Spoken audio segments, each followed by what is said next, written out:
Berarti lu seangkatan sama Ari Kriting tuh? Tidak, di Kriting saya masuk Malang dia udah tua duluan. Udah tua aja pokoknya. Dia tuh sama, mudah-mudahan dia denger nih ya. Iya, dia sama seangkatan sama Empu Gandring. Korupsi jelas masuk hukum pidana. Ya. Nggak boleh diperlakukan, didekati dengan cara seperti itu. Ada beberapa lain ya, saya kira kita semua tahu. Dan atas dasar itu semua, saya sungguh heran kok kepuasannya 80%. Atas dasar apa gitu? Data KTP kita bocor itu mungkin ada juga KTP saya yang bocor, jadi bodoh amat dah. Jangan-jangan KTP lu udah jadi bungkus gorengan ya? Iya, mau dibongkar ya bongkar, udah nggak ada yang saya tutupin hidup saya. Saya nggak terlalu takut dengan yang begitu-begitu. Saya lebih takut mungkin kalau saya pulang di depan rumah saya udah ada orang pegang parang. Nah. Halo teman-teman semuanya, saya Abdul Arsyad. Pengen mengingatkan kepada teman-teman semuanya untuk jangan lupa terus tonton konten-konten di channel YouTube Mahfud MD Official, dan juga jangan lupa untuk komen, subscribe, dan juga like.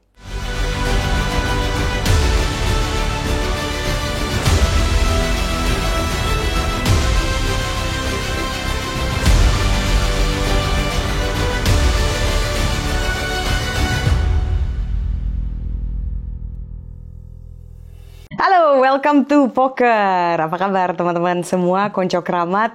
Hari ini kita akan ngebahas sesuatu yang akan membuat kita berpikir ulang. Kira-kira seberapa kocak politik kita? Atau seberapa politis komedi kita?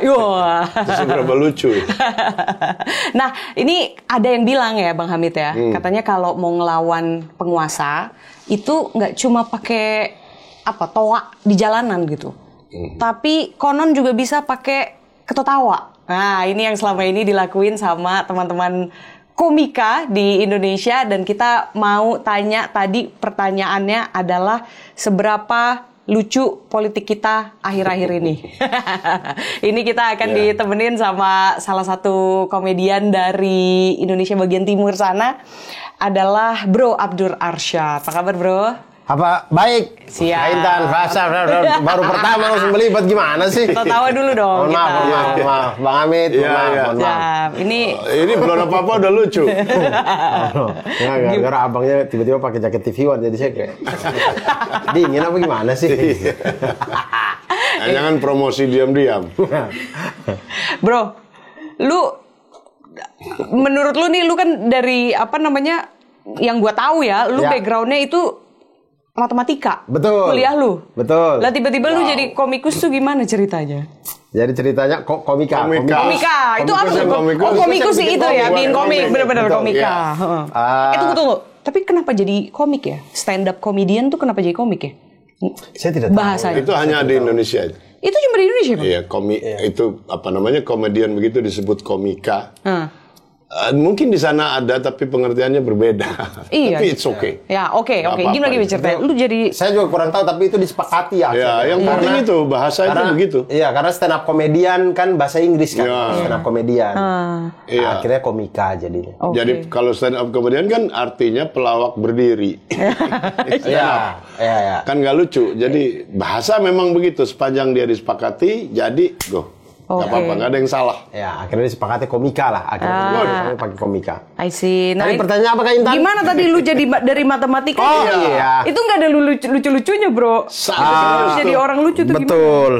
Saya tuh sebenarnya karena pada waktu itu kalau masalah humornya memang di kelas emang suka bercanda aja. Ya, suka bercanda sama teman-teman dan segala macam. Lalu kemudian ketika pada waktu saya S2 itu praktis tidak punya kesibukan. Karena kalau kan setiap organisasi yang ada di kampus itu kan itu buat S1. Iya. Nggak lucu S2. Iya, nggak ada anak S2 ikut BEM gitu, nggak ada. Mau ikutan juga kayak ikut himpunan, anak S2 nggak ada gitu. Jadi takut dipanggil Om gitu kan kalau bisa lu ikutan. Jadi saya praktis setelah S1 tuh tidak punya kegiatan sama sekali. S2-nya di kampus yang sama? Di kampus yang berbeda. Di mana itu? Di UM, Universitas Negeri Malang. UNM. Enggak, kalau UNM itu punyanya Makassar udah, Universitas Negeri Malang. Gitu. Betul. Mereka sama-sama IKIP tapi mereka udah ambil duluan. Jadi UM. Ya, jadi kalau Malang itu dia tidak pakai UNM tapi UM. Yang hebat Bandung tuh, UPI, Universitas Padahal IKIP. Pendidikan Indonesia Bandung. UPI. Nah itu. Terus, jadi lu nggak ada kesibukan nih? Ya, S1 saya di UMM, di Malang. S2-nya di Universitas Negeri Malang. Lalu tidak ada kesibukan. Lalu saya ingat sekali ada teman di kelas itu yang sodorkan video stand up pada waktu itu Cing Abdel di Metro TV. Saya ingat sekali.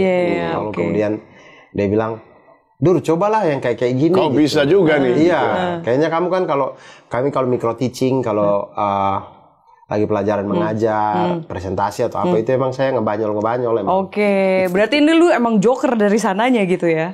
Sehari-hari lo suka jadi joker nih. Ya, saya tahu itu lucu apa tidak ya, cuman menurut saya kayak matematika tuh hal yang saya belajar dari dosen-dosen saya baik di S1 maupun di S2 itu. Mereka itu ya profesor, ya guru besar, tapi kalau ngajar matematika itu mereka bisa membuat matematika tuh semenarik itu. Dengan bahkan dengan yang nggak biasa ngejok tapi dengan full senyum aja bikin kelas tuh sudah berbeda gitu rasanya. Nah, itu yang membuat saya kayak matematika itu memang harus dibawanya kayak gini deh. Harus santai karena dasarnya juga ilmu kesepakatan kan. Harusnya memang ngajak orang sepakat tuh nggak bisa maksa gitu. Iya. Emang harus dibawa ketawa dulu betul, gitu ya. Betul, biar kita bisa sama-sama sepakat kalau gitu. 1 tambah 1 sama dengan 2, 2 tambah 3 sama dengan 5 gitu. Maksudnya ajak orang sepakat tuh harus persuasif gitu lah. Oke, terus tiba-tiba lu gimana? Nah, akhirnya saya coba ikut komunitas stand up Indo Malang baru itu ada. Udah ada ya? Ada pada waktu itu ya? saya 2012 kan. Mulai tumbuh itu ya? Iya, baru banget tuh ya berarti. Betul, stand up Indonya kan 2011. Malang tuh kayaknya 2012 deh mulai ada komunitasnya. Akhirnya saya gabung di situ, diajak sama Ari Kriting juga pada waktu itu. Gabung di situ, belajar di situ. Nah, jadi praktis saya tuh pagi kuliah, malamnya tuh saya stand up. Kadang pagi kuliah, siangnya ngajar dulu. Kemudian malamnya. Ada dosen juga? Tidak, saya ngajar SMA. SMA matematika. Untuk matematik. Honorer ya, guru honorer ya. Oke. Nah itu bisa berarti lu seangkatan sama Ari Kriting tuh? Tidak, Ari Kriting saya masuk Malang dia udah tua duluan. Dia tuh saya 2006 kan. Saya masuk jadi maba, mahasiswa baru tuh 2006. Itu Ari Kriting udah semesternya udah 2 digit. Udah manusia purba gitu di sana ya, mahasiswa purba di sana. Udah megang biasa. Ya, udah. Udah tua aja pokoknya. Dia tuh sama, mudah-mudahan dia denger nih ya. Iya, dia seangkatan sama Empu Gandring. Iya, Empu Gandring ya. Sama Empu Gandring. Emputan tular ya betul. Semester 2 digit padahal semester berapa tuh udah di DO enggak sih? Ya kan maksimal 14. Masih 14 nih, benar. Ya kan 7 tahun. Iya, pantas 2 dia ambil yang maksimum tuh. Ya. Oke. Donatur tetap kampus. Iya. UKT mahal ya, kenapa nggak dimaksimalin gitu kan ya? Iya, waktu itu. Nah, terus. Oh, jadi lu ini satu kuliah? Tidak, kalau Bang Ari itu di ITN. Teknik ya, Teknologi Nasional. Institut Teknologi Nasional. Jadi satu tongkrongan nih? Ya, kami sama-sama suka nonton bola. Bertemulah di sering nonton bola setiap minggu ini. Nah, dari situlah berkenalan, kemudian diajak ngobrol-ngobrol kok. Loh, kok lucu juga anak ini. Ya, dia ngajak. Yang senior lucu juga gitu ya. Lalu kemudian saya coba. Saya coba di komunitas nggak lucu. Sekali 2 kali nggak lucu. Lalu kemudian diajarin belajar, baca buku, nulis. Lalu kemudian punchline-nya begini, betul. Pengantarnya begini. Betul. Nah, ini tapi tadi menarik. Pertanyaan gue di depan adalah seberapa komedi politik kita. Kayak kalau ngomongin politik selalu ada lucunya gitu. Nah, karena ini kan lu biasanya juga kalau stand up itu banyak ngomongin juga soal isu sosial kan, sosial politik. Apalagi lu dari Indonesia Timur, lu ngerasa ada ketimpangan lah ya, kurang lebih kayak gitu. Nah, kenapa kemudian lu memutuskan untuk bukan menghina sih, menyindir politik menyindir itu, situasi menjadi sesuatu yang lucu yang gitu. mencoba kocak. Gitu. Iya, dan itu tentang politik gitu. Untuk menekan ketegangannya. Dalam hal ketimpangan atau apa nih? Iya, itu biasa sosial politik yang ada gitu ya. Sebenarnya itu awal mula itu berangkat dari keresahan kan sebenarnya. Komedi stand up komedi ketika kita nulis materi itu sebenarnya berangkat dari yang dekat-dekat apa yang kita rasakan dan segala macam. Ada yang nggak beres nih gitu ya. Ya. Lalu saya tidak pernah berniat untuk bikin materi itu untuk yang kayak politik sebenarnya pada awalnya. Tapi kemudian saya nulis materi itu karena waktu itu saya di Malang, yang dekat dengan saya itu hidup saya sebagai orang Timur, lalu kemudian saya di Malang. Nah disitulah secara tidak sengaja saya menyentuh komparasi antara suasana di kampung saya dengan di Malang. Oke, di Jawa dan di Kupang ya? Betul, di Kupang, pokoknya di NTT lah, di Kupang NTT. dan di Larantuka begitulah. Yang mana sebenarnya dulu saya kan lahir besar sampai SMA itu di Malang, di Kupang, maksudnya di NTT. Yeah. Saya itu baru pertama kali ke Jawa, ya? Itu tahun 2006 waktu kuliah itu kuliah. pertama kali saya menginjak tanah Jawa. Nah, sepanjang hidup saya sampai SMA, saya merasa hidup saya itu bahagia-bahagia saja. Oh, Maju-maju saja, oke-oke saja kami ini. nggak ada masalah. Tidak ada masalah, tidak pernah ada masalah. Menurut saya, NTT oke, keren. Iya. Pendidikan, lalu lintas, apa segala macam. Beres. Oke, beres. Aman. Gue happy di sini. Happy, bahagia-bahagia aja. Nah, masalah di diri saya mulai muncul ketika muncul perbandingan. Ketika ke Malang itu. Ketika ke Malang, baru muncullah ada perbandingan di situ. Saya lihat, oh anak sekolah di sini itu gila, setiap perpustakaannya lengkap banget. Di tempat saya nggak ada. Di tempat saya nggak ada. Nah, disitulah baru mulai saya merasa kayak, oh ternyata kita tidak baik-baik saja selama ini sebenarnya. Iya. Nah itu, jadi materi-materi saya itu seputar itu. Membandingkan itu. Itu lama-kelamaan akhirnya kemudian dia memotret jadinya kayak sosial politiknya. Yang sebenarnya berangkatnya selalu dari keresahan. Jadi misalkan kayak, kalau misalkan kayak sekarang, misalkan anak saya mau masuk sekolah. Maka kalau misalkan makanan bergizi gratis itu sudah dilaksanakan Sabang sampai Merauke suatu saat nanti, maka itu kan akan menyentuh anak saya dong. Itu pasti dekat dengan saya dan pasti akan jadi materi.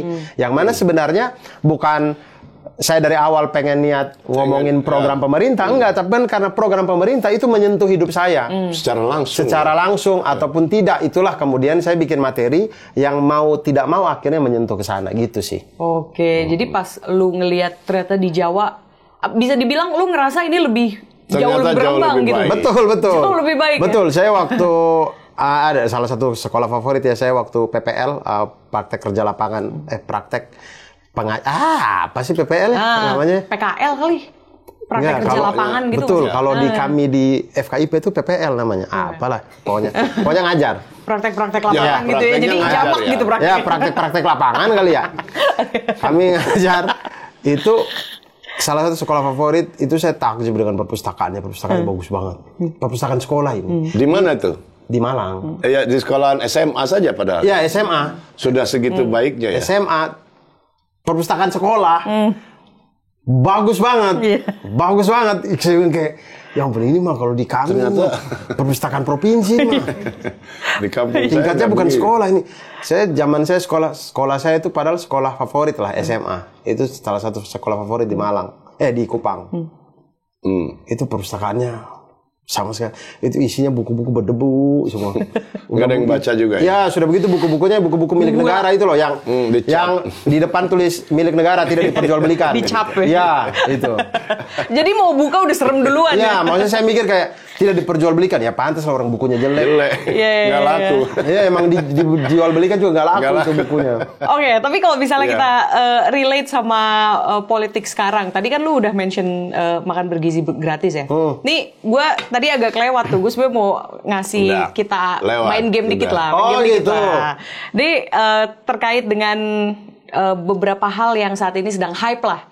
Jadi tren lagi diomongin orang banyak gitu ya. Nah, gue bakal mention kata-katanya. Oke. Gitu. Ini agak berubah nih Bang Hamid. Tapi lo sama Bang Hamid bareng-bareng, apa yang keluar aja di pala lo saat gue mention kata ini? Oke. Nggak usah kata pakai pertama mikir. yang kami muncul di kepala. Nggak usah mikir. Jadi menjelaskan si kata ini ya. Dan saya tidak salah ngobrol. Ini nggak ada salah, nggak ada benar. Ya takutnya ya. Gue tes ya. Nggak ada. Oke. 1, Presiden Prabowo. Bagus. Itu di kepala saya itu. Benar di kepala saya itu. Gimana? Bagus.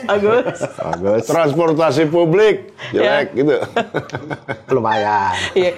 Nggak, itu tadi yang Presiden Prabowo emang buat lu doang sih. Gue nggak minta Bang Hamid nanya gitu. Udah tahu jawabannya soalnya. Oke. Makan bergizi gratis. Oke, sebagai saya teori. terlalu positif vibes hari ini. Iya. Oh iya. Oke ya. Sebagai teori. Enggak, bukan. Kalau dibilang gak enak, dia takut ditabok. Kata PA, makan PA gitu. Nah ini buat lu lagi nih khususnya. Siapa tuh? Gibran. Bagus. Bagus. Keren Gibran, pertahankan. Oh, 2 jempol. Keren. Aduh.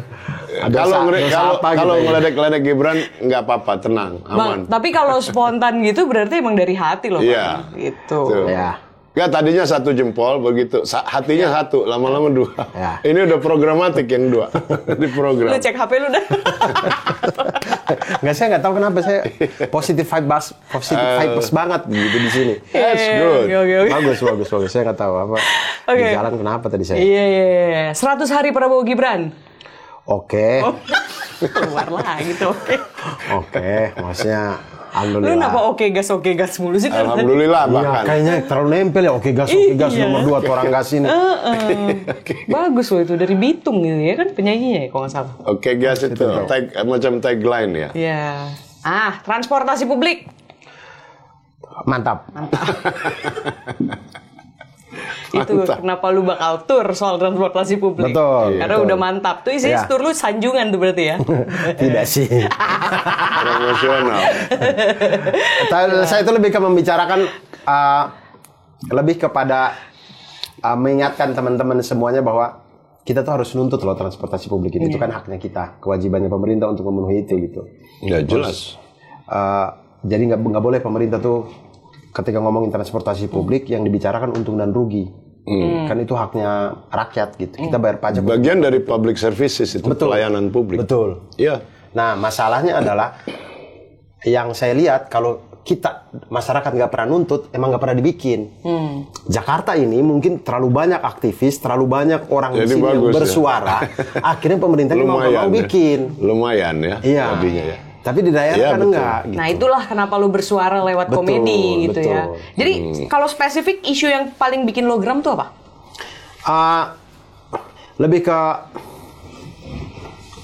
pemerataan transportasi. Maksud saya itu orang sekarang nggak perlu jauh-jauh untuk ngelihat studi banding ke luar negeri deh. Yang daerah datang ke Jakarta aja. Cukup gitu. itu ya. Cukup sudah itu. Karena dalam beberapa hal transportasi khususnya kereta di sini udah lebih baik daripada di beberapa negara lain. Iya. Ya misalnya di Paris kalau Anda naik di subway itu ya karena udah 100 tahun lebih jadi jelek sekali aja itu.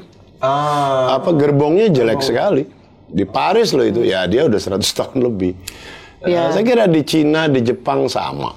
Di Singapura sama gitu. Ya gini, maksud saya transportasi publik di khususnya kereta sudah memenuhi standar internasional yang tertinggi saya rasa. Iya. Ya tapi integrasinya sebenarnya emang masih nggak banget ya. Masih soal barangkali ya. Karena kayak misalnya kayak temenku nih Bang kalau datang kayak dari luar negeri gitu ya, terus stay di rumah gue nih di Jakarta Timur gitu kan.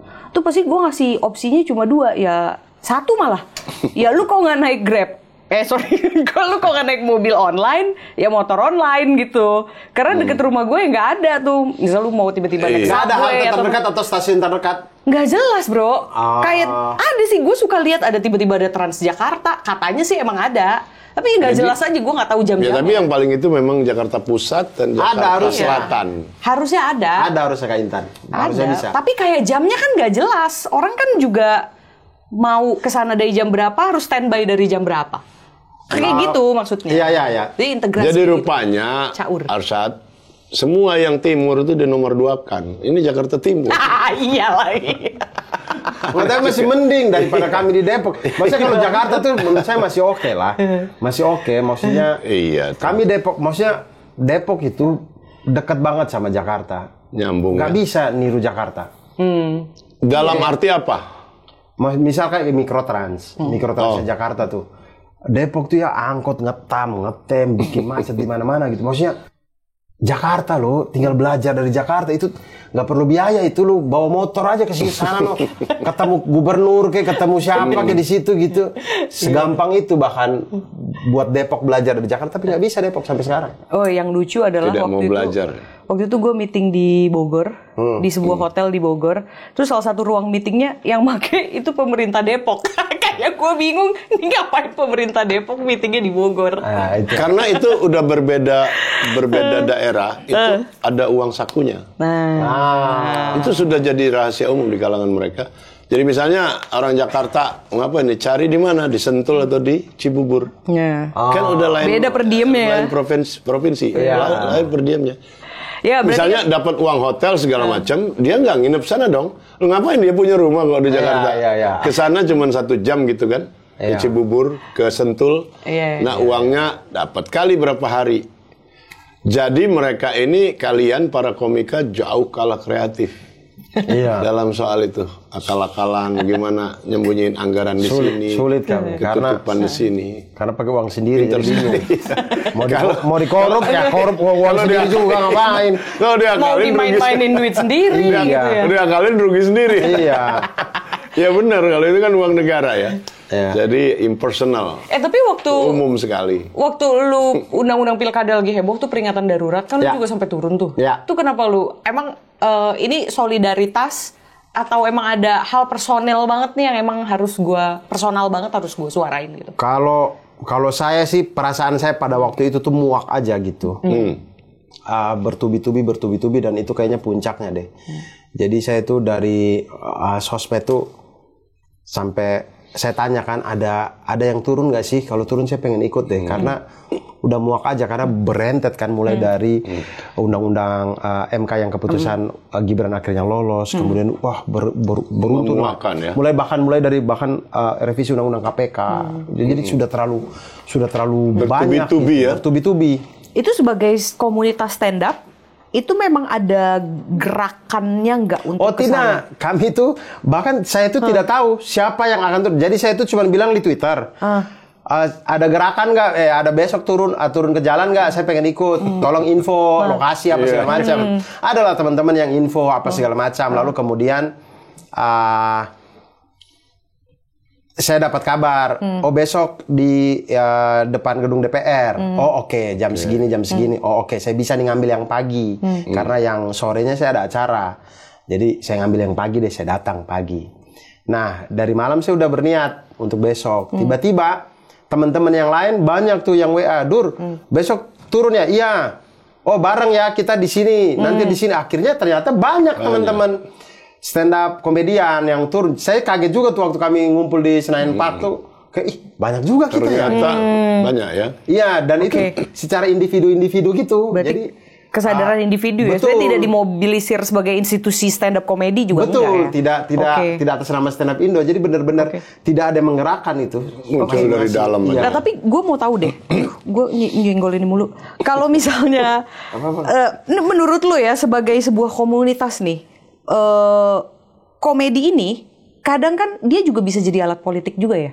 Kita tahu bahwa ada beberapa komika yang kemudian terjun ke politik. Atau ada juga komika yang siding sama politisi tertentu gitu ya, atau kandidat tertentu. Nah, itu menurut lo sebagai sebuah institusi tawa gitu ya, itu memang jadi barang yang bisa digunakan untuk either menjatuhkan politik gitu ya, gerakan politik lah ya, atau itu gimana, jadi alat politik, kendaraan politik seseorang juga gitu. Lu ngeliat gimana ya kira-kira? Maksudnya komika dalam hal dibawa di politik gitu? Iya, jadi kelucuan komedinya itu bukan popularitasnya ya, sekaligus ya. Bisa juga gitu ya. Popularitasnya dimanfaatkan oleh tokoh politik atau partai politik untuk mendongkrak suara. Dulu istilahnya vote getter zaman Orde Baru tuh. Mereka nggak jadi anggota DPR, nggak mau, tapi artis-artis, pelawak diminta kampanye untuk menghimpun suara. Suaranya bukan buat dia, tapi buat orang lain, buat partai gitu. Artinya lu ngelihat gak sih bahwa humor atau komedi gitu ya, bisa itu juga bisa jadi alat politik gitu? Ya memang bisa Kak, memang bisa. Saya tuh, saya tahu dari tahun 2014 tuh ada teman-teman yang sudah sangat dipakai di perpolitikan lah ya. Di perpolitikan. Apalagi kalau masa kampanye gitu misalnya. Iya, di masa kampanye. Jadi berada di belakangnya. Tapi itu motifnya finansial berarti ya? Memang motifnya finansial pada waktu itu untuk dapat honor ya. Bukan karena ideologis, karena ada presiden ini saya setuju sama program-programnya. Saya dukung gitu. Bukan itu ini, ya. Individu per individunya bisa beda-beda. Jadi kita tidak bisa sama ratakan. Cuman ada yang memang saya tahu bahwa dia dibayar secara profesional untuk meng-create bagaimana pidato kah atau bagaimana apakah biar lucu dan segala macam, biar hangat di depan waktu kampanye dan segala macam. Iya, audiens. Ya, ada juga yang memang membantu karena memang panggilannya dia di situ. Maksudnya dia suka ideologis berarti ya, ideologis lah alasannya kurang lebih ya. Betul, dia suka sama sosok ini, kemudian dia dukung, dia pengen. Jadi kalau dia ideologis dukung presiden A lalu dapat honor, ya itu bonus yang menyenangkan sekali ya. Kira-kira tanpa dibayar pun dia setuju lah, karena akan kalau presiden ini yang menang, bangsa kita akan maju gitu kira-kira ya. Nah, tanpa honor pun mungkin mereka senang ya. Iya, senang. Dikasih duit pula gitu kan? Iya. Jadi double rewardnya kira-kira ya. Jadi kayak mengerjakan hal yang senang tapi dibayar. Itulah. Bro, BTW lu kan pernah bilang kalau Dewan itu juga profesi yang lucu ya, orang-orang. Dewan apa? Dewan Perwakilan Rakyat. Iya. Di mana lucunya? Lucunya gimana itu, Bro? Jadi mereka itu setiap kali, maksudnya kita tahu lah argumennya mereka ya. Setiap kali kalau berargumen tuh kayak rakyat tuh begini-begini, rakyat tuh serius begini, banget gitu ya. Iya. Seolah-olah memperjuangkan kepentingan rakyat. Iya, ngomong secara itu sungguh-sungguh gitu rakyat terus, tapi ketika rakyat itu emang bersuara gitu, ini tuh kayak geraknya tuh lama banget. Gitu. Kayak lu kan sering ngomong rakyat lu di depan gedung lu nih gitu. Lagi ngomongin ini. Lu muncul aja kagak gitu ya. Muncul saja tidak, ini tidak gitu. Jadi kayak tapi memang mau bagaimana, pemilu mereka menang emang gimana ya? Iya, tapi seberapa efektif? Kepilih, saya juga kadang kayak, ya Allah, kok begini banget ya dunia ini. Tapi seberapa efektif menurut lu komedi ini buat jadi alat politik? Untuk kritik deh, fungsi kritik. Seberapa efektif menurut lu? Menurut saya kalau dibandingin masih lebih efektif turun ke jalan. Oh gitu. Turun ke jalan tuh impact-nya berasa. Impact-nya berasa. Komedi mungkin ya, kalau kita bikin materi ini dibicarakan orang lah gitu, bisa FYP dan segala macam mungkin. Tapi berhenti di situ ya? Ya tapi berhenti di situ, dia tidak ada, mungkin si orang-orang yang dikritik itu juga kayak nggak mau nonton, udah. Sejauh dia lihat mungkin, ini kan hiburan gitu ya, sama dengan ini olahraga, ini ada hiburan, ini ada pengajian, jadi sama aja gitu. Dan dia kayak, saya merasa kayak itu sudah tidak ngaruh karena mereka tuh kayak bodoh amat gitu. Bodoh amat tuh. Yang kalian lakukan tidak mengganggu kedudukan saya kok. Tapi sepengalaman lo pernah sejauh apa sampai komedi lu tuh ngefek mungkin kedengeran sama penguasa misalnya, terus lu dicolek, pernah nggak sih lo sampai sejauh itu? Saya tidak tahu, tapi entah langsung atau tidak, tapi saya tuh memang sering entah di WA kah, entah di DM kah, di kontak, sering banget sama sasaran gitu. Kritik Anda gitu. Iya, bukan orangnya tapi mungkin timnya buzzer-buzzernya atau timnya, atau saya tidak tahu lah ya. Tapi sering banget ngata-ngatain saya itu, sering banget. Saya udah hatam lah itu. Berarti sejauh lu kena korban doxing gitu ya? Jadi korban doxing. Ya, saya tidak peduli sih mau doxing, mau hidup saya nggak ada yang saya tutupin kok. Maksudnya data KTP kita bocor itu mungkin ada juga KTP saya yang bocor, jadi bodoh amat dah. Jangan-jangan KTP lu udah jadi bungkus gorengan ya? Iya, mau dibongkar udah nggak ada yang saya tutupin hidup saya. Orang bisa dibaca juga di Wikipedia di mana segala macam. Jadi nggak terlalu Risau. Saya nggak terlalu takut dengan yang begitu-begitu. Saya lebih takut mungkin kalau saya pulang di depan rumah saya udah ada orang pegang parang. Nah itu sih saya udah takut sih kalau itu. Kalau cuman begitu verbal gitu ya. Doang, saya biasanya anak-anak kecil ya, remaja saja tuh itu. Ya. Mungkin dibayar. Jadi muka lu garang tapi ada orang pegang parang, lu ampun kakak. Iya, gitu. Maaf sih. Kakak. Lari juga tetap. Lari juga. Nggak sempet ampun, lari dulu kan. Lari aja dulu. Oke, Bang Hamid. Tapi Bang Hamid ngelihat komedi sebagai fungsi kritik sosial tuh gimana? Kalau berkaca dari negara-negara lain atau komedian internasional deh misalnya. Iya, itu udah tua sekali ya sejarahnya ya.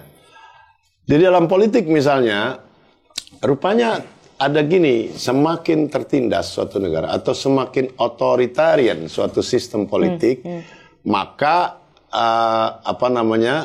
aksi-aksi humornya juga meningkat dan bermutu gitu. Iya. Jadi majalah humor terbesar, terpenting sampai beberapa tahun yang lalu itu justru terbitnya di Bulgaria, suatu negara yang jelas otoriter, negara komunis yang otoriter sebelum Soviet bubar ya. Dan itu lucu sekali. Jadi kalau Anda ingat, mungkin nggak tahu ya, ada buku tahun 86 dulu, judulnya Mati Ketawa Cara Rusia. Bukunya kecil. Oh iya. Ya, itu yang ngasih pengantar Abdurrahman Wahid. Saya duga dia juga yang nerjemahkan, cuman nggak tahu pakai nama samaran. Itu buku menurut penerbitnya, waktu itu saya ketemu penerbitnya, waktu itu saya ngobrol, udah terjual 1 juta eksemplar. Sejak itu muncul banyak sekali buku kumpulan humor etnis. Kan gini, ada lagi kategori humor etnis ya, di Amerika itu terkenal juga. Jadi ngeledek orang India, ngeledek orang Cina, ngeledek orang Arab gitu. Nah biasanya supaya menghindari ketegangan sosial, pelakunya orang etnis yang bersangkutan. Ya, orang Arab, ya pelawak Arab gitu yang ngeledek-ledek. Biasa di kafe-kafe kecil gitu. Kalau mereka naik namanya di panggung besar. Nah, humor-humor politik itu luar biasa lucunya, dan ada yang mencoba meniru di sini waktu itu untuk ngeledek Pak Harto dulu. Saya masih ingat itu. Banyak, misalnya gini, humornya pendek-pendek dikumpulin. Katanya pengarangnya 3 orang Rusia. Jadi ada satu cerita misalnya, suatu hari Nikita Khrushchev, waktu itu presiden. Suatu hari orang lari-lari di tengah jalan Moskow dan bilang bahwa Khrushchev babi. Khrushchev ini presiden, Nikita Khrushchev. Ditangkap dia, lalu dihukum 21 tahun penjara. Setahun untuk pencemaran nama baik, 20 tahun untuk pembocoran rahasia negara. Berarti Khrushchev memang babi. Itu banyak yang begitu-begitu. Ada lagi tentang Bos Demen terlalu kasar kalau soal dari sekalian ya. Jadi dia bilang di akhirat nanti Khrushchev itu karena presiden, maka dia dikasih dispensasi lah. Ditanya, kalau soal masuk nerakanya sudah pasti. Tapi dia karena presiden boleh milih jenis hukuman, gitu. Tanya sama malaikatnya, kamu mau ya lihat-lihat dulu, gitu. Mana yang enak? Jalan, ada orang dipanggang dari bawah. Mau gitu? Nggak mau kan? Ngeri amat. Yang satu lagi dikampak, kepalanya nggak berhenti-berhenti. Gitu. Di pojok sana ada ada Brigitte Bardot, bintang Perancis itu, lagi dianuin sama tokoh yang garang sekali, Fidel Castro atau siapa. Dianuin tuh apa tuh Bang? Ditidurin. Lagi tidur, lagi seks. Kata si Khrushchev, nah saya mau yang itu aja. Kata malaikatnya, ngawur kamu. Itu hukuman buat Brigitte Bardot, bukan buat si Fidel Castro-nya. Gitu. Yang begitu-gitu itu banyak sekali dan lucu-lucu. Nah, jadi kembali memang negara itu kalau otoriter humornya akan banyak dan mutu. Kita coba itu di zaman Orde Baru. Nah sekarang ini tanggung, Abdur. Sekarang ini tanggung. kita kan bukan negara otoriter. Kita udah demokrasi sejak 98. Nah, karena itu humor-humor politik nggak subur lagi gitu. Adanya yang slapstick istilahnya, yang kasar, yang nunjuk kayak gitu terang-terangan. Atau kalau dalam bentuk fisik, kalau kamu lihat misalnya di TV atau di panggung, orang kepalanya diginiin, that's slapstick istilahnya. Itu humor yang rendah gitu. Jadi memang situasinya tanggung ini buat profesi kayak Abdur ini. Kalau dalam politik ya, karena kita sudah demokrasi. Tetapi kembali bahwa sindiran humoristik dengan terhadap politik itu bagus, lucu dan menyegarkan dan mungkin membuat konflik politik itu lebih soft light. Gitu, ya lebih light. Jadi nggak sampai konfrontasi karena orang menyelesaikannya dengan humor. Terutama kalau yang bagus ya. Itu tadi cerita-cerita lucu dari luar negeri. Ini kok cerita-cerita lucu 100 hari kepemimpinan pertama. Nah, bisa juga. Yang nyengklok di pala lu nih apa yang lucu nih dari bayi bisa juga, 3 bulan ini banyak nih. bahan sebetulnya ya. Iya, cuman saya tuh kadang kalau kita mau menilai, cuman baru 100 hari, ntar dibilangnya tunggulah 5 tahun gitu. Tapi kalau nggak dinilai cepet-cepet ntar kebablasan. Iya, the damage was done kata orangnya, kerusakan terlanjur terjadi. Apa yang paling saya sih merasa ya lucu-lucu sih, ya ada lucu-lucunya juga. Maksud saya itu apa? Kenaikan anggaran HAM 20 T langsung. Sebenarnya pemerintahan ada 3 sayap kan ya. Ya, kita biasanya fokus pada eksekutif aja, pada pemerintah. Kan sebetulnya ada eksekutif, ada legislatif, DPR, ada yudikatif, hukum. Saya kira sejauh ini yang paling steril, lucu, yang paling aman itu yudikatif. Nggak ada yang nyindir-nyindir lucu. Bisa dimulai itu. Ya mungkin karena pamannya lagi sakit kali ya. Nggak tahu sih, persyuting ini mudah-mudahan sudah sembuh ya pamannya. Tapi ya benar Bang Hamid tadi, maksudnya kan kita tuh kan udah capek ya, kita udah milih. Berani lu ngomong Bang Hamid salah. Maksudnya, ntar lu jangan ini dong. Iya, lagi ngomong provokator ini. Bener Bang Hamid. Iya ini provokator nih. Kapan Bang Hamid salah? Berani kali kakak bilang Bang Hamid salah. Maksudnya waktu kita tuh kan sudah capek dengan baca visi misi, mengenalin orang, mencoba untuk mengenali orang, calon-calon segala macam. Ratusan itu. Ratusan, kemudian kita sudah pilih di DPR, kita sudah pilih juga yang buat yang pemimpin-pemimpinnya. Maksudnya kan kita udah capek itu ya. Harusnya ketika kita sudah pilih, ya lu kerjalah, nggak usah kita awasin juga. Harusnya lu semua udah 3 itu, udah saling 3 batu tungku lah gitu. Kita mau seharusnya senang-senang aja, tapi ternyata di negara ini tidak begitu kan. Kita udah habis milih, kita juga yang harus ngawasin. Kayak nggak. Jadilah bahan stand up lu gitu. Iya, nggak ada habisnya gitu. Menurut saya sih Pak Prabowo ini aja. Sosari dong, apa dong? Santai aja kalau misalkan memang tidak bisa memenuhi janji. Ngomong aja gitu. Ngaku gitu. Iya, misalkan jangan dipaksakan lah makan bergizi gratis. Karena begini, beliau sebelum ini kan beliau sempat menitikan air mata masalah gaji guru. Lalu kemudian, tapi di sisi lain juga beliau pengen makanan bergizi gratis ini dijalankan. Yang mana makanan bergizi gratis kan motong sedikit adalah yang diambil dari dana pendidikan, anggaran pendidikan. Nah, anggaran pendidikan yang 20% itu aja, yang belum dipotong di tahun-tahun sebelumnya, itu guru honor itu susah. Apalagi kalau ini dipotong bagaimana bergizi gratis lagi, yang guru-gurunya gimana dong? Nah, menurut saya, gak apa-apa ngomong aja. Maaf nih, dana nggak ada nih teman-teman. Kita kayaknya makan bergizi gratis kayaknya. Atau makan gratis ya tapi nggak bergizi. Iya, nanti deh gitu kalinya, nanti aja deh ya. Oke, kita nggak apa-apa Prabowo, maju, lanjut gitu. Kita juga ngerti. Kita toleran, kita mengerti situasi. Betul, gitu. kita juga tahu kok negara lagi susah apa segala macam. Ngomong aja gitu sebenarnya, nggak usah gengsi. Kan udah minta maaf. Udah akhirnya. Minta maaf Pak Prabowo. Gimana minta maafnya? Minta maaf, bilang kalau belum semua anak di Indonesia tuh mendapatkan makanan sesuai janji kampanye gitu ya. Iya, tapi nanti akhir 2025 Insya Allah dapat semua gitu. Sekarang yang belum dapat, saya minta maaf sebagai presiden. Gitu. Kata kuncinya di situ Insya Allah saya kira ya. Iya, maksudnya kata kuncinya. minta maaf juga kalau misalkan nggak bisa tuh nggak apa-apa Pak Bro, santai aja gitu. Menurut saya di situ sih. Biar lebih ringan aja. Tapi ini kalau dari survei Kompas kan sebenarnya banyak yang puas nih. Katanya 80% sampai lebih tinggi bahkan dari Pak Jokowi, dari Pak Jokowi ya, waktu periode 1. Ya, agak aneh. Nah itu menurut Bang Hamid itu kenapa? Kan tadi kalau... Ya saya terus terang aja sangat sulit dipahami ya. Saya nggak mau nuduh bahwa itu survei abal-abal atau survei bikinan gitu ya, dibedakin hasilnya. Tapi kalau kita lihat secara kasat mata aja, apa dasar-dasar untuk kepuasan itu? Kan belum deliver istilahnya kan. Bahkan beberapa bukan sekedar belum deliver, tapi jelas tidak deliver dan karena itu diakui. Karena itu minta maaf segala kan. Kan gratis segala macam ya.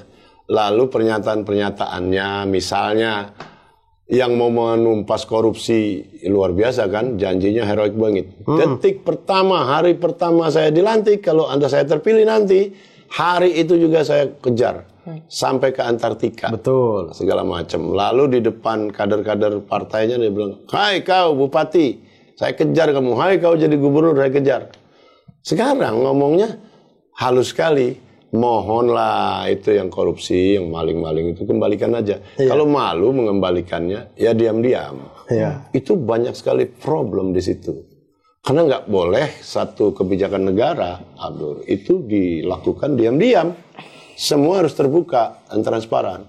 Dan begini dalam prinsip dasar hukum pidana itu. Pemulihan situasi itu tidak menghapus hukuman. Contohnya ya, kalau saya ngancurin mobil Intan, kalau saya ganti lalu nggak ada masalah, nggak begitu dong. Kalau begitu dunia kacau balau. Orang yang kaya dan kuat, hancurin rumah tetangganya, toh saya ganti.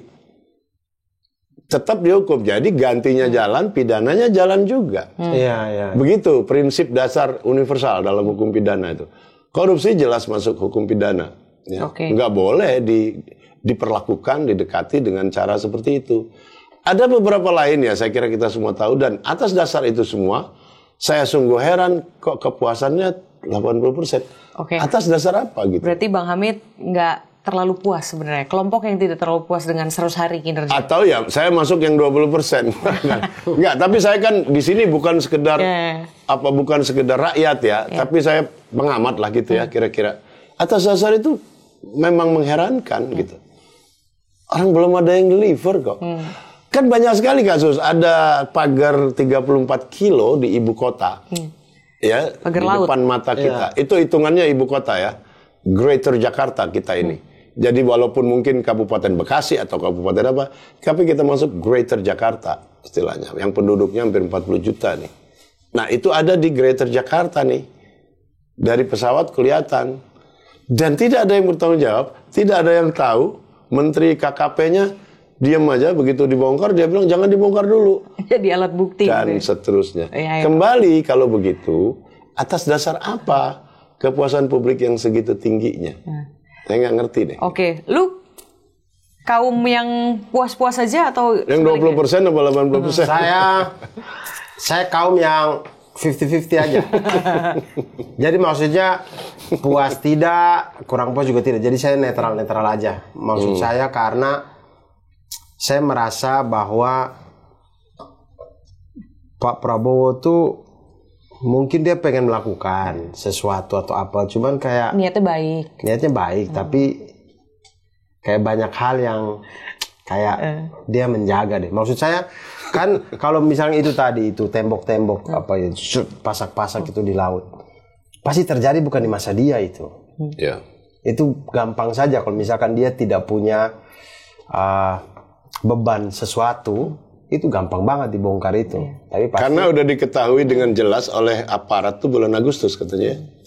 Jadi jauh sebelum dia dilantik. Betul. Dan sebut aja orangnya gitu ya, kalau nggak ada beban apa-apa. Kalau nggak punya beban, gitu-gitu aja gitu langsung. Jadi menurut saya kayak ini Pak Prabowo ini mungkin orang yang mungkin ya, mungkin dia mau melaksanakan hal-hal dan segala macam, cuman kayak beban di belakangnya terlalu banyak.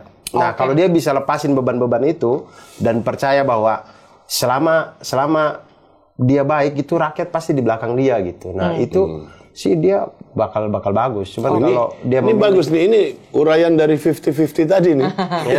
Iya. Dia terkait kegelisahan lo ini kan juga sebenarnya akan lo sampaikan dalam tur lo ya, yang lagi berlangsung sih sebenarnya. Iya, cuman saya tidak ngomong Pak Prabowo ya, teman-teman ya. Tidak ya, saya ngomong transportasi.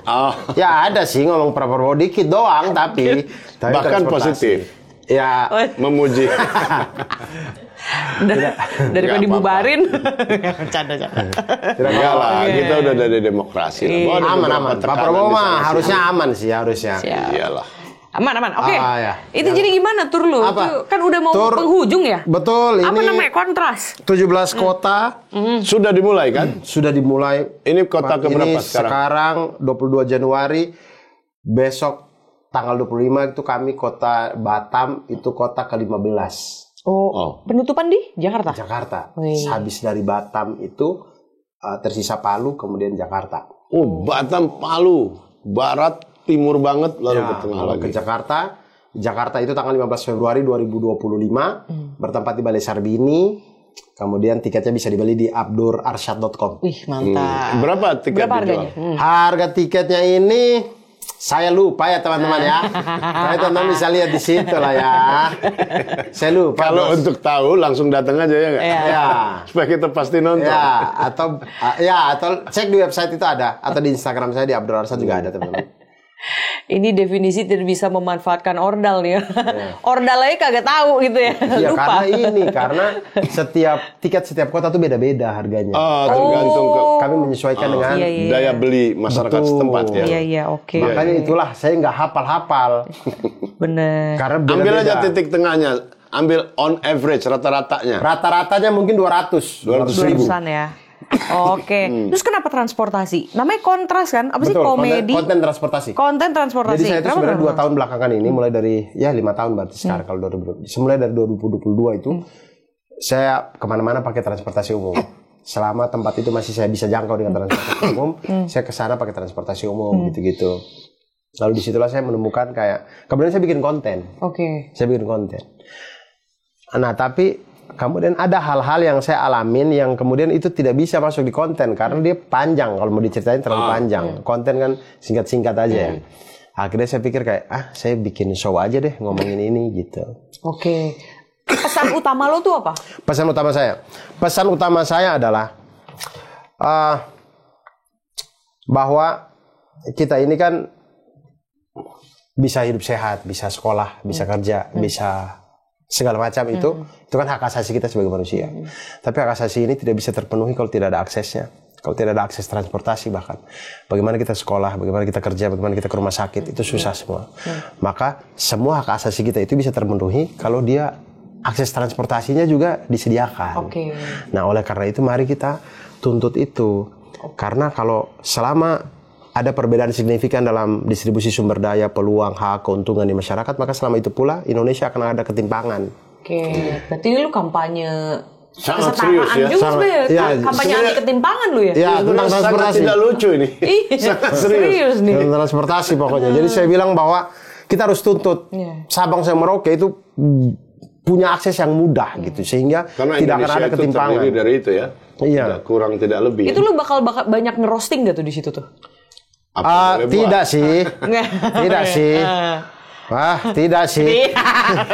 Ada lah. Nah, teman-teman yang di kota-kota yang di kota ke-15. Berarti ada 14 kota yang saya sudah ini mereka sudah tahu lah materinya. Target lu tuh siapa? Pengguna transportasi umum juga? Target saya itu sebenarnya masyarakat di kota tersebut untuk nanti kalau ada pilkada berikutnya lagi apa segala macam, jangan mau untuk calon-calon itu masukin transportasi itu cuma di bagian visi misi tapi belakangan, terus kemudian cuma buat pemanis-pemanis waktu kampanye doang gitu. Tapi harus dituntut benar bahwa mumpung daerah kalian belum semacet Jakarta, bikin dari sekarang gitu. Nah itu kalau gitu kita bungkus aja nih. Jadi sebetulnya juga itu otomatis nyindir pembuat kebijakan ya. Ya. Baru mau bungkus. Dibungkus pembuat kebijakannya kita bungkus. Ya udah kalau gitu kita bungkus poker kali ini. Bang Hamid, mungkin untuk penutup seperti biasa ada perspektif kali aja mau ngebahas transportasi atau mau ngomongin humor nih dari sisi politik. Apa ya, kalau humor politik kan itu tadi saya bilang, sialnya negara kita udah nggak otoriter lagi. Dulu kalau zaman otoriter banyak joke tentang Pak Harto itu banyak sekali. Bahkan yang pernah saya tulis itu soal histoire de mentalité. Itu orang bikin singkatan-singkatan yang nyindir ke sana semua. Misalnya P3 itu bukan partai Persatuan Pembangunan, tapi putra putri presiden. Karena untuk menyindir ke apa namanya, ke agresivitas bisnis atau ABS, anaknya presiden. Auto brake system. Iya. Asal bapak bukan senang. itu ya, itu transportasi banget sih. Gitu. Iya. Mohon maaf. Udah masuk banget tuh ke jiwa lu. Iya. Jadi sebenarnya, tapi yang lebih menarik itu gini. Ini ada muncul generasi komedian baru macam Abdur ini, yang saya kira dalam 15-an tahun terakhir ya, saya tidak mengamati dari dekat, tetapi kelihatan sekali bahwa mereka ini melawak ya gitu ya, bikin komedinya itu dengan scripted. Ini suatu gejala baru sebetulnya. Walaupun dimulainya oleh Warkop tahun 78, mereka sudah melawak dengan tulisan dengan scripted. Nah, kalau misalnya komedian di Barat lagi-lagi ya, kita nggak bisa lain sih Intan. Contohnya karena mereka duluan gitu, terpaksa harus disebut terus. Dan mereka itu sangat scripted. Baik yang Korea, yang Cina, yang Iran, yang Arab, you name it, ada semua komedian sana. Mereka manggung di kafe-kafe kecil gitu. Kalau dia beruntung muncul ke nasional orang kayak Trevor Noah gitu ya. Anak pintar banget itu, padahal dari Afrika Selatan, lalu dikontrak televisi Amerika, kayaknya bukan main gitu, dan terus berpikir. Nah, saya senang dalam hal melihat komedian kita mulai menyadari ini, ya, skriptif. Sebab kalau kita lihat secara negatifnya ya, kalau Anda lihat umur popularitas grup-grup pelawak kita itu singkat-singkat, makin lama memang makin singkat ya di bidang apapun sebenarnya. Sri Mulat termasuk yang cukup lama, berapa puluh tahun, tapi sekarang ada Bagito, ada Jojon, ada Surya Group, ada segala macam. Mana mereka sekarang? Nggak ada, karena menurut saya, katanya karena udah pindah ke Senayan semua. Berarti udah nggak lucu. Nah, itu karena mereka nggak scripted, seketemunya aja gitu. Jadi nggak, kita beruntung ada generasi baru ini karena humor yang baik itu humor yang tentu saja humor yang cerdas ya, sesuai dengan kita, bukan yang slapstick. Kalau dulu kan ngejorokin, atau kalau di film-film kita orang dagang pakai brerot gitu nanti kesenggol orang muter-muter gitu. Lalu masuk ke got, lalu buang air dijorokin dikit jengkang. Semacam itu. Atau gini, kaki saya mana ya? Tapi sekarang masih lucu aja sih. Lucu aja. Lucu gitu. Gue tetep aja gue ketawa. Momen. Komedi itu timing. Ya. Nah, memang teknik menulisnya juga harus ada. Gitu. Jadi punchline itu harus diletakkan di akhir. Dan humor yang baik itu kalau spirit lucunya itu disimpulkan sendiri oleh pendengar atau pemirsanya. Nah, mohon maaf, kebanyakan kita nyuapin, ngeloloh gitu. Dia takut betul penontonnya nggak ngerti letak lucunya di mana. Ya sehingga begitu dilolohin, nilai lucunya paling sedikit terdiskon separuh. Nah, jadi memang nulisnya juga harus ada ilmunya gitu. Nah, tuh bro, lu setuju nggak? Saya setuju sama Bang Hamid gitu. Tidak mudah. Saya setuju ya Intan ya. Saya setuju benar kata Bang Hamid.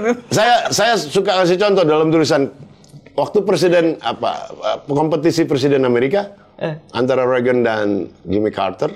Jimmy Carter incumbent, Reagan sebagai penantang. Kan Jimmy Carter ini orangnya lurus, Kristen yang baik gitu ya. Memang boring person gitu. Tapi baik. Jadi kata Reagan, kemarin ada temennya Jimmy Carter meninggal. Karena dia presiden, sahabatnya lagi. Dia suruh pidato di depan kuburannya. Pidato Carter lama sekali, sampai yang meninggal juga ikut nguap. Saking bosannya. Bosan. Cepetan dong, Nah, mereka itu mau nanya gue nih. Begitu. Nah itu dia pasti menyewa penulis humor yang baik. Itu Ronald Reagan juga sampai disebut Master of Jokes. Oh, banyak sekali dan dia juga punya kemampuan menyampaikannya. Brilian itu, memang komunikator Delivery-nya publik jago ya. juga. Delivery-nya hebat banget. So dengan itu saya rasa kita bersyukur ada mereka ya, dan saya kira jumlahnya makin banyak, dan lihat mereka rata-rata terpelajar. Loh ini Abdur S2 matematik, bayangin memilih bidang ini. Nanti mudah-mudahan semua bidang kita itu diisi oleh orang-orang pinter. Amin. Di bidang apapun, di bidang yang seolah-olah nggak membutuhkan kepintaran, no. Tidak ada satupun bidang yang nggak membutuhkan kecerdasan. Iya, betul, gitu. betul. Kita beruntung sebagai audiens. Benar, apalagi kata lo komedi adalah cara menertawakan nasib. Iya, dan itu salah satu ciri kedewasaan. Nasib buruk diketawain aja ya. Itu salah satu ciri kedewasaan kan. Iya, kamu kalau anak kecil mana mungkin meledek dirinya sendiri? Lihat aja, nggak mungkin anak kecil meledek dirinya sendiri. Siap, kalau gitu kita bungkus episode poker kali ini, bro dan teman-teman stand up komedi, teruslah selamat lucu, bersuara, lucu nggak lucu, pokoknya yang lucu sampai tuh Depok bisa ngikutin Jakarta ya. Amin. Terima kasih banyak. Oke, kalau gitu kita ketemu di episode selanjutnya. Bye. Bye.